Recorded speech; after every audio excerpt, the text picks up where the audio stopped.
Disease, ठीक है। इसका मतलब ये है कि हमारे जीआईटी की इन्फ्लेमेशन, उसमें दो मेन डिजीज हैं जी, क्रोन डिजीज है और अल्सरेटिव कोलाइटिस। ये तो नाम से ही बता रही है ना कि अल्सर्स बनेंगे और कोलन की इन्फ्लेमेशन होगी, ठीक है। अच्छा, क्रोन डिजीज का नाम थोड़ा मुश्किल है, इसलिए इसको एक्सप्लेन करते हैं, ठीक है। अच्छा, होता है ये दोनों में जीआईटी की होती है इसमें इन्फ्लेमेशन। लोकेशन है जी क्रोन डिजीज में किन किन एरिया की इन्फ्लेमेशन होगी जी?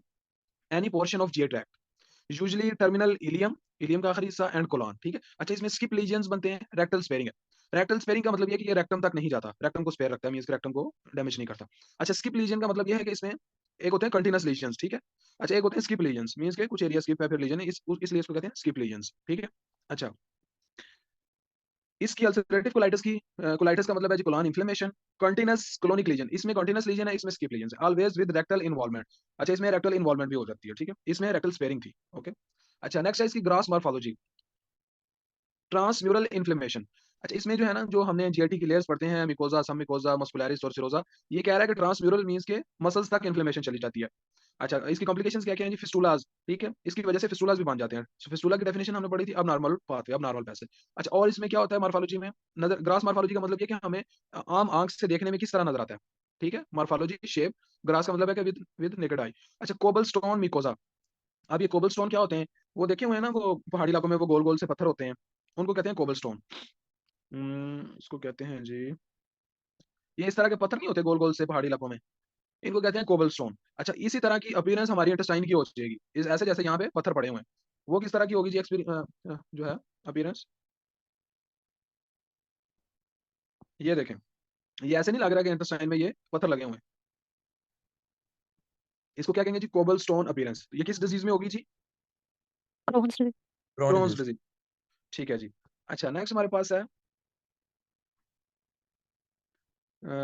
Creeping fat. अच्छा, क्रीपिंग पता है, क्रीपिंग को आप कह लें रैपिंग फैट, वो जिस तरह हम शॉर्मा बर्गर को वो कागज में रैप नहीं कर लेते, इंटेस्टाइन इस तरह से रैप हो जाएंगी। इंटेस्टाइन की जो मस्कुलर लेयर्स हैं उनमें असल में फैट डिपॉजिट हो जाता है, और वो फैट हमें इस तरह से नजर आता है जैसे इंटेस्टाइन फैट के अंदर रैप की हुई है, जैसे इंटेस्टाइन फैट के अंदर पैक की हुई है, ये देखें। ये उसने दिखाई हुई है कोबल स्टोन अपीयरेंस, ये देखें ना पत्थर लगे हैं। अच्छा, ये जो साइडों पे येलो कलर में फैट है, ये एक्चुअली मस्कुलरिस के अंदर डिपॉजिट हो जाता है इस तरह से फैट, कैसे लगता है कि ये फैट में पैक किया हुआ है, इसको कहेंगे क्रीपिंग फैट, ठीक है। आम जुबान में अगर आप याद रखने के लिए रैपिंग ऑफ फैट याद कर सकते हैं, ठीक है, इसकी सही जो मेडिकल टर्म है क्रीपिंग फैट।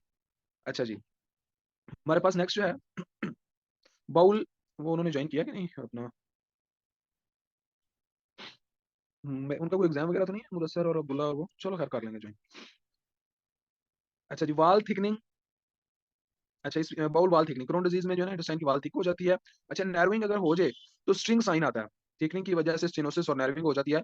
तो इंटेस्टाइन में ना, इधर इधर बुक में दिखाया हुआ है उसने, ऑन बाउल फॉलोइंग थ्रो ए, ये डायग्राम ए में, ये देखें, ये सारा बाउल कितना इधर से आ रहा है, लेकिन इस जगह से देखें ये धागा सा बन गया, ठीक है। तो ये स्ट्रिंग साइन है, स्ट्रिंग साइन नजर आए। अच्छा, स्ट्रिंग साइन वैसे हमने किसी और डिजीज में भी पढ़ा हुआ है, किसी को याद है? स्ट्रिंग साइन जो है, किसी को याद पड़ता हो? वो पाइलोरिक स्टेनोसिस में पड़ा हुआ था। अच्छा जी, लीनियर अल्सर्स बनते हैं और फिशर्स बनते हैं, ठीक है। फिशर्स समझते हैं, वो ग्रूव्स बनती हैं अब नॉर्मल डैमेज की। अच्छा जी, अल्सरेटिव कोलाइटिस की ग्रास मॉर्फोलॉजी कैसी होगी जी? मिकोजल एंड सब मिकोजल इन्फ्लेमेशन, उसमें था ट्रांसम्यूरल, मींस के मसल्स तक इन्फ्लेमेशन चली गई थी। इसमें मिकोजा की होगी, सब मिकोजा की होगी ओनली, ठीक है। Friable mucosa with superficial and deep ulcerations, friable mucosa और डीप अल्सरेशंस, अल्सरेशंस जो है वो डीप होंगी, compare normal with B disease C. अच्छा, ये क्या कह रहा है? ये बी और सी का कंपैरिजन है। ये बी जो है ये नॉर्मल डायग्राम है, देखें किस तरह स्मूथ सरफेस है, बिल्कुल जो है ना स्मूथ सरफेस है बिल्कुल। इधर देखें, इधर जो है ये अल्सर्स बने हुए हैं, ये डीप अल्सर्स बने हुए हैं, ये देखें, ठीक है, ये अल्सर्स बने हुए हैं। इधर ये बिल्कुल स्मूथ सरफेस है इंटेस्टाइन की, तो ये अल्सरेटिव कोलाइटिस की है, ये नॉर्मल डायग्राम है, ठीक है। अच्छा जी, loss of haustra lead pipe appearance on imaging. Haustra का पता है किसी को, किसको कहते हैं? किसी को आइडिया है हॉस्ट्रा किसको कहते हैं? कोई गेस करें, हॉस्ट्रा किसको कहते हैं? सर सेगमेंट्स जो बने होते हैं लार्ज इंटेस्टाइन में। जी जी बिल्कुल, वो अपना हमर आ गए हैं जी। अच्छा, हॉस्ट्रा बेसिकली कहते हैं, ये इंटेस्टाइन की जो वाल होती है ना वो इस तरह से होती है, ये जो सेगमेंट्स, ये जो डिजाइन बने होते हैं ना लार्ज इंटेस्टाइन में, तो इनको कहते हैं हॉस्ट्रा, ठीक है। अच्छा, जब ये अल्सरेटिव कोलाइटिस क्रोनिक हो जाएगा ना, तो ये खत्म हो जाएंगे, फिर इंटेस्टाइन की वाल ऐसे सीधी हो जाएगी। तो वो कह रहा है कि ऐसे हो जाएगा जैसे लेड का सीधा पाइप होता है, ठीक है, ये वाला जो डिजाइन ये नहीं रहेगा, ठीक है, ये हॉस्ट्रा खत्म हो जाएंगे। अच्छा जी, नेक्स्ट हमारे पास क्या है जी? माइक्रोस्कोपिक मॉर्फोलॉजी, इन दोनों डिजीज में अगर हम माइक्रोस्कोप से देखें इंटेस्टाइन को तो फिर किस तरह की नजर आएंगी? Non caseating granuloma. अच्छा ये जिन्होंने पैथोलॉजी में कभी पढ़ा है ये केजिएटिंग और नॉन केजिएटिंग क्या होता है? ये जब सेल्स की नेक्रोसिस होती है ना, तो कुछ जगह पे शेप बिल्कुल ठीक रहती है, कुछ जगह पे वो चीज़ लाइक शेप में कन्वर्ट हो जाते हैं। मीन्स इतने सॉफ्ट हो जाते हैं, सेल डेथ के बाद टिश्यू इतना सॉफ्ट हो जाता है जैसे चीज़ होती है। तो उसको कहेंगे चीज़-ईटिंग ग्रैनुलोमा, इधर है नॉन चीज़-ईटिंग ग्रैनुलोमा, ठीक है? एक नेक्रोसिस की एक दूसरी टाइप है, एक चीज़-ईटिंग होती है, एक होती है लिक्विफैक्टिव नेक्रोसिस। उसमें टिश्यू जो है ना सेल डेथ तो इतनी ज़्यादा हो जाती है कि टिश्यू लिक्विड में कन्वर्ट हो जाता है। उसको कहते हैं लिक्विफैक्टिव, ठीक है? एक होता है कोगुलेटिव नेक्रोसिस, उसमें शेप में बिल्कुल कोई चेंजिंग नहीं आती। सेल डेथ ज़रूर होती है लेकिन शेप बिल्कुल टिश्यू की वैसे रहती है। ये और फिर होता है किज़ेटिंग, उसमें क्या होता है चीज़ लाइक स्ट्रक्चर्स बन जाती है। अच्छा लिम्फाइड एग्रीगेट्स मीन्स के उधर जगह-जगह पे लिम्फाइड्स एग्रीगेट्स बन जाएँगे, ठीक है? मीन्स के ल्यूकोसाइट्स डिपॉज़िट हो जाएँगे लिम्फाइड्स में। अच्छा इसके ऑपोज़िट अल्सरेटिव कोलाइटिस में किस तरह की होगी जी appearance? Crypt abscess, ulcer, bleeding, no granuloma. इसमें ग्रैनुलोमा नहीं बनता लेकिन क्या होता है ब्लीडिंग होती है और क्रेप्ट एब्सेस और अल्सर्स बनते हैं। अच्छा किसी को पता है कि एब्सेस और सिस्ट में क्या फ़र्क है? ये क्या चीज़ें होती हैं? जगह-जगह हम पढ़ते हैं सिस्ट है, एब्सेस है, सिस्ट है। ये होता क्या है बेसिकली ये चीज़ें जो है? सर एब्सेस में पस होती है और और सिस्ट में नहीं होती होगी। बस ठीक है एक्चुअली ये क्वेश्चन ये ठीक है। होता ये है कि अच्छा अब्सेस का ट्रीटमेंट पढ़ा है कभी कहीं पे? अब्सेस का ट्रीटमेंट क्या होता है? और सिस्ट का क्या होता है treatment? Abscess can see and drainage. हाँ, ज़बरदस्त। और सिस्ट का? Surgical removal. रिमूवल। ये क्यों ये इसका ट्रीटमेंट ड्रेन है और इसका रिमूवल क्यों ऐसा क्यों है? एक्चुअली बेसिकली अगर मैं आपको समझाऊँ, इधर बहुत से सेल्स बना लेते हैं। फॉर एग्ज़ाम्पल ये एक टिश्यू है, ये उसके बहुत से सेल्स हैं, ठीक है? ये टिश्यू के बहुत से सेल्स बना लेते हैं। होता ये है अब्सेस और सिस्ट में ये फ़र्क है कि यहाँ पे हुआ इन्फेक्शन, इस जगह पे बैक्टीरिया की वजह से इन्फेक्शन हुआ। इन्फेक्शन की वजह से सेल डेथ शुरू हो गई। सेल डेथ की वजह से यहाँ से हमारे बहुत से सेल्स जो हैं, उनकी डेथ शुरू हो गई और इधर से बहुत से सेल डेथ हो गई, लेकिन यहाँ पे पस बन गई, यहाँ पे फ्लूइड इकट्ठा हो गया। तो इसको क्या कहेंगे जी? ये क्या बन गया है? एब्सेस। एब्सेस बन Abscess. गई। फ़र्क ये होगा कि सिस्ट कैसे बनती है? सिस्ट ऐसे बनती है अगर किसी इन्फेक्शन की वजह से, किसी एब्नॉर्मैलिटी की वजह से इन्फेक्शन या कुछ भी हो जाए, इन्फेक्शन ना भी हो सम टाइम, हमारे ये जो होते हैं ना, आपको पता है हमारे नॉर्मल टिश्यू सेल्स के दरमियान में हमारे ना एक कुछ और सेल्स पड़े होते हैं। ये कौन से सेल्स होते हैं? किसी को आइडिया? हर टिश्यू में तकरीबन ये ना कुछ और सेल्स पड़े होते हैं। इनको कहते हैं फिब्रोब्लास्ट। ये क्यों होते हैं? मैंने एक दिन समझाया था कि अगर डैमेज हद से ज़्यादा हो जाए, फॉर एग्ज़ाम्पल हमारी स्किन जल गई है या कट लग गया बहुत बड़ा, वो कट नॉर्मल हमारे स्किन के सेल डिवीज़न करेंगे ताकि उस कट को पूरा कर सकें। लेकिन वो कट इतना बड़ा है कि वो जल्दी पूरा नहीं होगा, तो इसलिए फिब्रोब्लास्ट एक्टिव हो जाते हैं और फिब्रोब्लास्ट अपनी डिवीज़न करते हैं। तो एक एक कनेक्टिव टिश्यू की एक लेयर बन जाती है, वो गैप को कनेक्टिव टिश्यू फिल करते हैं। तो उसको हम क्या कहते हैं भला? अगर कनेक्टिव टिश्यू की वजह से स्किन का जो डैमेज बढ़ जाए, तो उसको हम क्या कहते हैं भला? डर्मेटोलॉजी की लैंग्वेज में? Scar? Scar? स्कार कहते हैं, ज़बरदस्त। बिल्कुल, उसको हम कहते हैं स्कार, वेल डन। तो इसी तरह से ये तो हमने स्किन की बात की, इसी तरह से हमारे बाकी टिश्यूज़ में भी ये कनेक्टिव टिश्यू होते हैं, फिब्रोब्लास्ट होते हैं। ज़रूरत पड़ने पे ये डिवीज़न करते हैं और हमारे इस टिश्यू की कमी को पूरा करते हैं अगर कोई डैमेज हो जाए तो। इसी तरह से लिवर सिरोसिस जो हम अक्सर पढ़ते रहते हैं, लिवर सिरोसिस वो बेसिकली क्या होती है? वो हेपेटाइटिस सी या किसी और क्रोनिक डिज़ीज़ की वजह से लिवर इस हद तक डैमेज हो जाता है कि उसमें फिब्रोब्लास्ट एक्टिव हो जाते हैं और सारा कनेक्टिव टिश्यू से भर जाता है। ये फिब्रोब्लास्ट गैप को तो फिल कर लेते हैं लेकिन ये फंक्शन कोई नहीं करते। फॉर एग्ज़ाम्पल स्किन है, स्किन के नॉर्मल सेल जो है ना स्वेटिंग करते हैं, पसीना आता है, उन पे बाल उगते हैं, लेकिन फिब्रोब्लास्ट में ये नहीं होगा। इसलिए जले हुए हिस्से पे या जिस जगह पे स्कार होगा ना तो वहाँ कभी पसीना आएगा ना बाल उगेंगे। इसी तरह लिवर सेल्स में अगर फिब्रोसिस हो जाए तो हम उसको कहते हैं लिवर सिरोसिस। तो उस जगह पे वो लिवर के वो जो सेल्स होंगे फिब्रोब्लास्ट वो फंक्शन नहीं करेंगे। वो ना प्रोटीन्स प्रोड्यूस करेंगे, ना मेटाबॉलिज्म में पार्टिसिपेट करेंगे, ना ग्लाइकोजन को स्टोर करें। जो भी लिवर के फंक्शन है वो नहीं कर सकते। तो लिवर अफंक्शनल हो जाता है। अच्छा बात जा रही थी सिस्ट कैसे सर बनेगी? जी, जी। सर आपने ना स्कार से बचने के लिए स्कारिंग नाउ स्किन पे कोई क्रीम बताई थी, वो क्या थी? ये जो हम लगाते हैं ना ये बड़ी फेमस बिटनोवेट और ये क्रीमें नहीं जो मार्केट में मिलती। ये एक्चुअली अच्छा। कार्टिकोस्टेरॉइड होती है ना, तो स्टेरॉइड इन्फ्लेमेशन को स्लो करते हैं आपको पता है। तो ये फिब्रोब्लास्ट इन्फ्लेमेशन के बाद ही एक्टिव होते हैं। तो इसलिए हम ये बिटनोवेट कार्टिकोस्टेरॉइड क्रीमें जब लगाते हैं ना तो इन्फ्लेमेशन का प्रोसेस स्लो हो जाता है। तो उस स्लो प्रोसेस में नॉर्मल टिश्यू को मौका मिल जाता है कि आहिस्ता-आहिस्ता हीलिंग स्लो तो हो जाती है लेकिन स्कार से हम बच जाते हैं। ठीक है? हीलिंग स्लो हो जाती है क्योंकि इन्फ्लेमेशन का प्रोसेस स्लो हो जाता है। तो इन्फ्लेमेशन का प्रोसेस अगर फास्ट हो तो फिब्रोब्लास्ट एक्टिव हो जाते हैं और स्कार बन जाते हैं। ठीक है? तो मीन्स कि ओके हमने सर। फिब्रोब्लास्ट को एक्टिव होने से रोकना है। तो बिटनोवेट ये फेमस क्रीम है इसमें कार्टिकोस्टेरॉइड ही है ना, ये सारी जो क्रीम है, हाइड्रोकॉर्टिसोन है, क्रीमों में आजकल आ रहा है ना, अक्सर क्रीमों के साथ आगे देखा होगा एच लिखा होता है, उसका हाइड्रोकॉर्टिसोन, कुछ के साथ बी लिखा होता है, उसके अंदर बीटा मेथासोन, ये सारे कार्टिकोस्टेरॉइड है। अच्छा, बात कर रहे थे कि सिस्ट कैसे बनेगी? अगर किसी इन्फेक्शन या प्रॉब्लम हुई किसी जगह पे या इन्फेक्शन नहीं भी हुआ तो फिब्रोब्लास्ट जो है ना, एक्टिव हो गए हैं। फिब्रोब्लास्ट की एक्टिवेशन से एक ना मेम्ब्रेन बन गई है, एक ना मेम्ब्रेन बन गया है और इस मेम्ब्रेन के अंदर फ्लूइड इकट्ठा हो रहा है। ये मेम्ब्रेनस सैक है, एक मेम्ब्रेनस सैक है जिसके अंदर सेंट्रल अकम्युलेशन ऑफ फ्लूइड है। तो इसको कहेंगे सिस्ट। सिस्ट की एक मेम्ब्रेन होती है, इसको रिमूव किया जाता है, ठीक है? अगर इसको ड्रेन कर देंगे, फॉर एग्जांपल हम सुई से इसको ड्रेन कर दें, इसका सारा वाटर निकाल दें, तो वाटर इसके अंदर दोबारा भर जाएगा क्योंकि मेम्ब्रेन तो ऑलरेडी बनी हुई है। तो जो अब्सेस होती है उसकी मेम्ब्रेन नहीं होती, जस्ट उसको ड्रेन कर दें, वो फ्लूइड होता है, पास इकट्ठी हुई होती है, उसमें पैथोजेंस और डेड बॉडीज और सेल्स का डेब्रिस होता है, गंदगी।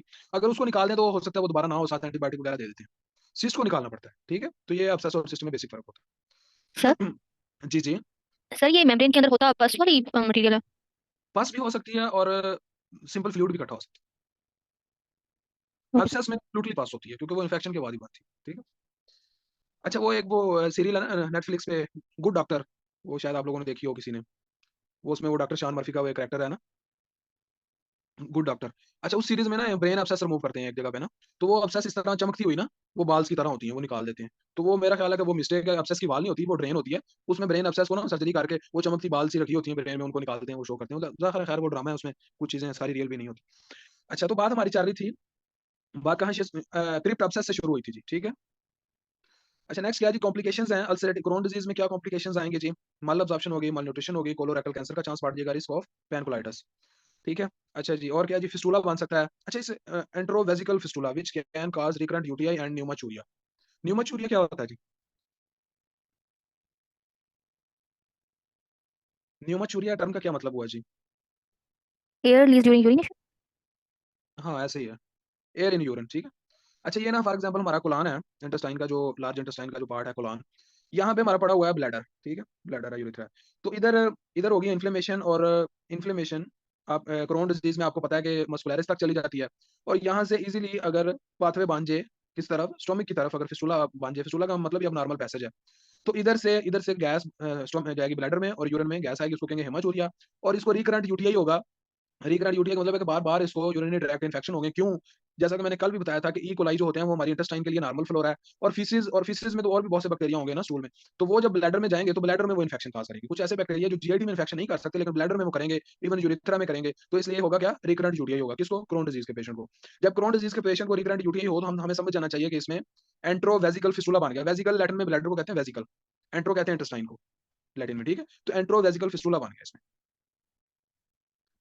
अच्छा जी, नेक्स्ट क्या है जी, फ्लेगमोन अब्सेस, ये एक खास किस्म की अब्सेस है जो कि बेसिकली हमारी ब्लड वेसल्स की अबनॉर्मैलिटी की वजह से बनी। Strictures causing obstruction perianal disease, ठीक है? अच्छा फुलमिनेंट कोलाइटिस, इसमें मतलब चमकती हुई कोलाइटिस मीन्स के इन्फेक्शन की वजह से। टॉक्सिक मेगाकोलान परफोरेशन, ये अल्सरेटिव कोलाइटिस सीवियर हो जाए तो परफोरेशन भी हो सकती है। टॉक्सिक मेगाकोलान क्या है जी? किसी को पता है मेगाकोलान क्या होता है? लार्ज इंटेस्टाइन साइज में बड़ी हो जाती है बहुत। बड़ी हो हाँ, जाती है। बहुत बड़ी होती है। फॉर एग्जांपल ये हमारे पास ना नेक्स्ट टॉपिक भी आएगा, तो शायद 2-3 दिन के बाद आए, पता नहीं। तो इसमें होता ये है कि इंटेस्टाइन का जो पार्ट है ना, स्पेशली ये जो लास्ट पार्ट सिग्मोइडल पार्ट या फिर डिसेंडिंग कोलन है ना, ये बहुत बड़ा हो जाता है साइज़ में, इन्फ्लेमेशन की वजह से, ऑब्स्ट्रक्शन की वजह से। तो यहाँ पे सारा जो है ना स्टूल इकट्ठा हो जाएगा। तो टॉक्सिक इसलिए इसको इसलिए कहते हैं कि इससे परफोरेशन हो सकती है, ठीक है? परफोरेशन हो जाएगा तो फिर जो है ना डेंजरस सिचुएशन बन जाएगी। तो या फिर इन्फ्लेमेशन इतनी ज़्यादा हो जाए कि यहाँ पे प्रोड्यूस होने वाली टॉक्सिन्स हमारे ब्लड में चली जाएँ और हमें पूरी बॉडी को नुकसान दें, इसलिए इसको कहते हैं टॉक्सिक मेगाकोलन। मीन्स कि ये कोलन है ना हमारे इंटेस्टाइन का पार्ट, मेगा का मतलब बहुत बड़ा, कोलन बहुत बड़ा हो जाता है, ठीक है? अच्छा इसी तरह की इंटेस्टाइन की अपीयरेंस अगर कंजेनिटल हो तो उसका एक और नाम है। अगर यही बिल्कुल अपीयरेंस यही हो इंटेस्टाइन की और बॉर्न बेबी में हो, तो उसका एक और नाम है। किसी को है आइडिया जी? सर वो डिजीज तो नहीं है? डिज़ीज़ ही है। हिर्शस्प्रूम वाली डिजीज थी, पता नहीं ऐसा हाँ, कुछ। वही। वो मुश्किल सा नाम है। वो बुक में दिया हुआ है हिर्स्ट्रोम, पता नहीं क्या हुआ है। वो अगली किसी पेज पे होना है। ये दिया हुआ है। हिर्स हिर्स्ट्रोम डिज़ीज़। ये देखें ये कोलन का आखिरी हिस्सा किस तरह से ये बड़ा हो गया है। ये कंजेनिटल होगी तो इसका ये नाम होगा, अगर एडल्ट में पैथोलॉजी की वजह से, इन्फेक्शन की वजह से, अल्सरेटिव कोलाइटिस की वजह से हो तो फिर उसको मेगाकोलन कहते हैं। ठीक है? अच्छा जी। नेक्स्ट हमारे पास है जी इंटेस्टाइनल मैनिफेस्टेशंस। अच्छा डायरिया होगा जी, मे नॉट बी ब्लडी और may not be bloody. Crohn disease में जो डायरिया होगा वो सिंपल डायरिया भी हो सकता है, वाटरी और ब्लडी भी हो सकता है। जस्ट मैं एक रिप्लाई कर लूँ।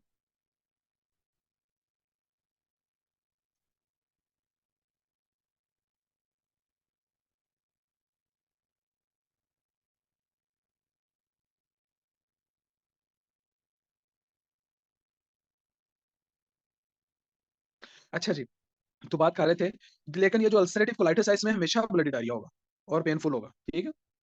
तो कल भी हमने एक बात की थी ना, अल्सरेटिव कोलाइटिस हो गया था, एक्यूट अल्सरेटिव कोलाइटिस, एक पेशेंट को हमने बात की थी क्लॉस्ट्रिडियम डिफिसाइल बैक्टीरिया की वजह से, और उसका हमने ट्रीटमेंट फिर कैसे किया था? कल हमने बात की थी अल्सरेटिव। हाँ जी, बताएं कैसे? मेडिसिन जो फ्लैजेल। हाँ, फ्लैजेल, मेट्रोनिडाज़ोल दी थी हमने उसको, ठीक है? जी, जी। हाँ जी। आबिद हमजा G20, ये कोई नया स्टूडेंट ने ज्वाइन किया, वो चले खैर। अच्छा, तो अल्सरेटिव कोलाइटिस, अच्छा ये ना एक इंटरेस्टिंग बात इधर बताता चलूँ, अल्सरेटिव कोलाइटिस किसी मेडिसिन की वजह से भी हो सकता है अल्सरेटिव कोलाइटिस? किसी को है आइडिया? किसी मेडिसिन की वजह से? एनसेड्स की वजह से। नहीं, नहीं। कोई और? कोई गेस? कोई मीन्स के अच्छा होता ये है कि हमारे इंटेस्टाइन में जैसा कि मैंने बताया नॉर्मल फ्लोरा होता है और क्लॉस्ट्रिडियम डिफिसाइल भी होते हैं। आपको इंटरेस्टिंग बात बताएं, हमारा ये जो इंटेस्टाइन है, इंटेस्टाइन ही नहीं सही बन रही, इंटेस्टाइन में क्लॉस्ट्रिडियम डिफिसाइल भी होते हैं, लेकिन वो हमारे लिए प्रॉब्लम नहीं काज करते, थोड़े से होते हैं, उनसे हमें कोई मसला नहीं होता। वैसे क्लॉस्ट्रिडियम डिफिसाइल एक डेंजरस बैक्टीरिया है जो कि ब्लडी डायरिया करवा देता है, मतलब अल्सरेटिव कोलाइटिस करवा देता है, लेकिन मैं ये कह रहा हूँ कि वो कुछ नहीं कहते, वो इधर बैठे हुए हैं, वो तादाद में थोड़े होते हैं, वो हमें नुकसान पहुंचा नहीं सकते। और दूसरे इकोलाई और दूसरे तीसरे बैक्टीरिया भी होते हैं। जब हम गला खराब या किसी बुखार की वजह से ब्रॉड स्पेक्ट्रम एंटीबायोटिक खाते हैं, पेनिसिलिन ग्रुप से फॉर एग्जांपल, हम जो है ना वो कोमोक्सिक्लेव किसका फार्मूला है? किसी को आता है कोमोक्सिक्लेव किस मेडिसिन का? ऑगमेंटन का सर। हाँ, जबरदस्त, ऑगमेंटन का फार्मूला है। ऑगमेंटन वगैरह जब हम खाते हैं, ऑगमेंटन एक ब्रॉड स्पेक्ट्रम एंटीबायोटिक है, ये हमारे इंटेस्टाइन में मौजूद नॉर्मल फ्लोरा को भी किल कर देगी। फॉर एग्जाम्पल इधर इकोलाई जो है वो सारे किल हो गए हैं। अच्छा, इकोलाई सारे किल हो गए, पीछे बचे सिर्फ क्लॉस्ट्रिडियम डेफिसाइल। क्लॉस्ट्रिडियम डेफिसाइल को मौका मिल गया, इधर जितनी भी फूड आएगी सारे ये यूटिलाइज करेंगे। पहले तो था कंपटीशन बैक्टीरिया का आपस में, फूड और रेजिडेंस का, रहने की जगह और फूड का एक कंपटीशन था, सबको थोड़ी थोड़ी खुराक मिलती थी, थोड़ी थोड़ी जगह मिलती थी। अब इसको खुराक भी अच्छी मिलेगी, जगह भी पूरी इंटेस्टाइन इसके पास है और कुछ बैक्टीरिया सारे मर गए हैं, तो क्लॉस्ट्रिडियम डेफिसाइल ग्रो कर जाएगा। तो एक बंदे का गला खराब हुआ, बुखार हुआ, उसने मेडिसिन खाई, बुखार ठीक हो गया, 4 दिन के बाद उसको ब्लडी डायरिया हो गया। क्या मतलब हुआ कि ब्रॉड स्पेक्ट्रम एंटीबायोटिक की वजह से बैक्टीरिया मर गए और सिर्फ बचे क्लॉस्ट्रिडियम डेफिसाइल, वो ग्रो कर गए, उसकी वजह से अल्सरेटिव कोलाइटिस हो गया। तो उस अल्सरेटिव कोलाइटिस को हमने कैसे किल करना है जी? मेट्रोनिडाजोल, मशहूर ज़माना फ्लैजल, ठीक है? फ्लैजिल। हाँ, फिर हमने उसको देनी है फ्लैजल, ताकि ये क्लॉस्ट्रिडियम डेफिसाइल भी मर जाए, ठीक है? इसके लिए और भी मेडिसिन हैं, ये क्लॉस्ट्रिडियम डेफिसाइल को मारने के लिए, वैंकोमाइसिन भी है, वैनकोमाइसिन। तो इसका वो टर्म निमोनिक याद करने के लिए वो है ना कि वो कहते हैं कि या तो उन बैक्टीरिया पे मेट्रोबस चढ़ा देनी है या वैन चढ़ा देनी, तो मतलब उनको किल कर देना। तो ये दोनों मेडिसिन बैक्टीरियासाइडल मेडिसिन है। कल बताया था कुछ मेडिसिन बैक्टीरियास्टैटिक होती है, बैक्टीरियोस्टैटिक, कुछ बैक्टीरियासाइडल होती है, ये दोनों बैक्टीरियासाइडल है, ये दोनों बैक्टीरिया को जान से मार देती है। वैनकोमाइसिन चूंकि एक महंगी मेडिसिन है, ये मेरा ख्याल है तकरीबन 3000 रुपए का इंजेक्शन आता होगा इसका, टैबलेट फॉर्म में आती नहीं है। तो मेट्रोनिडाजोल, फ्लैजल तो सस्ती सी medicine, injection tablet every form में अवेलेबल होती है, ठीक है? सर ये जो वेनकोमाइसिन है ये मेनिंजाइटिस के पेशेंट को भी देते हैं ना, बच्चों को? बिल्कुल बिल्कुल देते हैं, इसका सबसे मोस्ट कॉमन जो यूज है वो मेनिंजाइटिस में ही है, ठीक है? अच्छा जी, एक्स्ट्रा इंटेस्टाइनल मैनिफेस्टेशंस क्या हैं जी? इंटेस्टाइन के अलावा कहाँ कहाँ पे प्रॉब्लम आएंगे डिजीज की वजह से? स्किन पे रैश बनेंगे, pyoderma, gangrenosum, erythema nodosum, skin के नीचे नोड्यूल्स बनेंगे जिसको कहेंगे एरिथमा नोडोसम, आई इन्फ्लेमेशन हो सकती है, एपिसिक्लेराइटिस, यूवियाइटिस, आई की डिजीजेस जो हैं, ओरल अल्सरेशंस, अप्थाल्मस स्टोमेटस, याद है ना, ये पढ़ा था हमने, मैंने बताया था मुंह में आम जो छाले बन जाते हैं येलो कलर में जो होते हैं, जो अल्सर्स बनते हैं, सोर्स, उनको कहते हैं अप्थमस स्टोमेटाइटिस। आर्थराइटिस, पेरिफेरल स्पॉन्डाइलाइटिस, ठीक है? अच्छा, नेक्स्ट हमारे पास है किडनी में स्टोन बन सकते हैं, कैसे बन सकते हैं? ये हमने उस दिन भी डिस्कस किया था कि फैट्स जब अब्जॉर्ब नहीं होते तो जीआईटी में मौजूद कैल्शियम जो है वो फैट के साथ बाइंड बना लेगा बॉन्ड, और ऑक्सलेट जो है वो फ्री रह जाएंगे। ऑक्सलेट फ्री ऑक्सलेट इंटेस्टाइन से बेतहाशा अब्जॉर्ब होगा, अब्जॉर्ब होने के बाद ब्लड में, और वो ब्लड जब किडनी से गुजरेगा तो उधर मौजूद कैल्शियम के साथ क्या करेगा? कैल्शियम ऑक्सलेट बना लेगा और कैल्शियम ऑक्सलेट स्टोन्स बन जाएंगे। और इसी तरह से गाल स्टोन है जी, गाल ब्लैडर में। अच्छा ये ना ही पढ़े तो अच्छा, ये लाइन ना, ठीक है? अगर जो कोई इंटरेस्टेड है वो इसको पढ़ भी सकते हैं कि ये हिस्टोलॉजिकल टेस्ट है, may be positive for anti saccharomyces cerevisiae antibodies ACCA, तो ये इसका टेस्ट पॉजिटिव आएगा इसमें। Primary sclerosing cholangitis, colitis, ulcerative colitis में ये कॉम्प्लिकेशन आएगी जी, गॉल ब्लैडर की इन्फ्लेमेशन होगी, associated with MPO ANCA P ANCA. तो मैं कहता हूँ फिर से इसको ना पढ़ना, ठीक है? सही है। अच्छा, नेक्स्ट हमारे पास है ट्रीटमेंट। ट्रीटमेंट में क्या ऑप्शन है? अच्छा, मुझे ये लगता है कि इसका ट्रीटमेंट और इसका ट्रीटमेंट ना उलट हो गए हैं, ये इधर आना चाहिए था, ये इधर आना चाहिए था, क्योंकि ज़ाहिर है अल्सरेटिव कोलाइटिस में ज्यादा बैक्टीरिया इन्वॉल्व होते हैं। मेट्रोनिडाजोल, सिप्रोफ्लॉक्सासिन, ये एंटीबायोटिक्स उसने दी हुई हैं, ठीक है? बाकी ट्रीटमेंट सेम है जी, इन्फ्लिजुमाब, एडेलीमुबाब, ग्लूकोकॉर्टिकॉइड्स एज अ थियोप्रिन। अच्छा, ग्लूकोकॉर्टिकॉइड्स क्यों दिए क्रोन डिजीज में? किसी को है आइडिया जी? ताकि स्वेलिंग इन्फ्लेमेशन को रोकने के लिए। इन्फ्लेमेशन हो। बिल्कुल, ये एक्चुअली ना इम्यूनोसप्रेसेंट है, ये बैक्टीरिया को नहीं मारते, लेकिन ये क्या करते हैं? इम्यूनिटी को रोक देते हैं, ग्लूकोकॉर्टिकॉइड्स। और ये जो ड्रग हैं स्पेशली इन्फ्लिजुमाब और एडेलीमुबाब, कल मैं आपको एक बता रहा था कि कुछ सिग्नलिंग प्रोटीन्स होती हैं जो कि मैक्रोफेजेस और डेंड्रिटिक सेल से निकलती हैं। बोला कौन कौन सी एग्जांपल्स दी थी मैंने? इंटरल्यूकिन। इंटरल्यूकिन्स, इंटरफेरॉन्स, ठीक है? Tumour necrotic factors. तो इसमें ना आज एक और चीज सीख लेते हैं कि ये जो सिग्नलिंग प्रोटीन्स होती हैं जो कि मैक्रोफेजेस से निकलती हैं ताकि बाकी सेल्स को सिग्नल दे सकें कि भाईजान प्रॉब्लम होगी, फाइट करनी है, इन सिग्नलिंग प्रोटीन का जो मेडिकल में नाम है वो है साइटोकाइंस। इन सिग्नलिंग प्रोटीन्स को कलेक्टिवली क्या कहते हैं जी? साइटोकाइंस। साइटोकाइंस क्या होती हैं? या इंटरल्यूकिन्स होते हैं जिसकी काफी सारी टाइप्स हैं, इंटरफेरॉन्स होते हैं, ठीक है, ट्यूमर नेक्रोटिक फैक्टर्स होते हैं, ठीक है। अच्छा, ट्यूमर नेक्रोटिक फैक्टर में एक ट्यूमर नेक्रोटिक फैक्टर की टाइप है ट्यूमर नेक्रोटिक फैक्टर अल्फा। ये इसका बड़ा मेजर रोल होता है इन्फ्लेमेशन में, क्रोनिक इन्फ्लेमेशन में, ठीक है। तो ये जो हमारी इन्फ्लिजुमाब और अडालीमुबाब, ये जो ड्रग्स हम पढ़ रहे हैं क्रोन डिजीज में, ये बेसिकली स्टॉप कर देती हैं ट्यूमर नेक्रोटिक फैक्टर अल्फा को, जो कि एक सिग्नलिंग प्रोटीन है, जो कि एक साइटोकाइन है। तो इसकी वजह से इन्फ्लेमेशन रुक जाती है। इन्फ्लेमेशन रोकना ही हमारा काम था क्रोन डिजीज में, इन्फ्लेमेशन ही होती है जीआईडी की, ठीक है।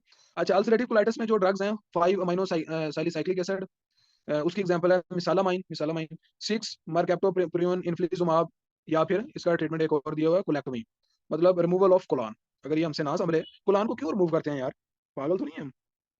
क्यों जरूरी है इसको रिमूव करना? तो सारी रिमूव नहीं करते होंगे ना, जो इफेक्टेड एरिया वो रिमूव करते हैं हाँ, बिल्कुल इफेक्टेड तो करते हैं, और करते क्योंकि इसलिए इसकी लेंथ परफोरेशन। काफी बड़ी होती है ना। हाँ, ये बात तो है। फिर भी सर्जरी की जो इंडिकेशन है वो ये है कि अल्सर्स इतने ज्यादा हो गए हैं, अल्सरेटिव कोलाइटिस इतना ज्यादा हो गया है कि कहीं परफोरेशन ना हो जाए, तो इस रिस्क से फिर हम उस हिस्से को रिमूव कर देते हैं, या फिर टॉक्सिक मेगाकोलान बन जाए तो भी रिमूव कर देते हैं।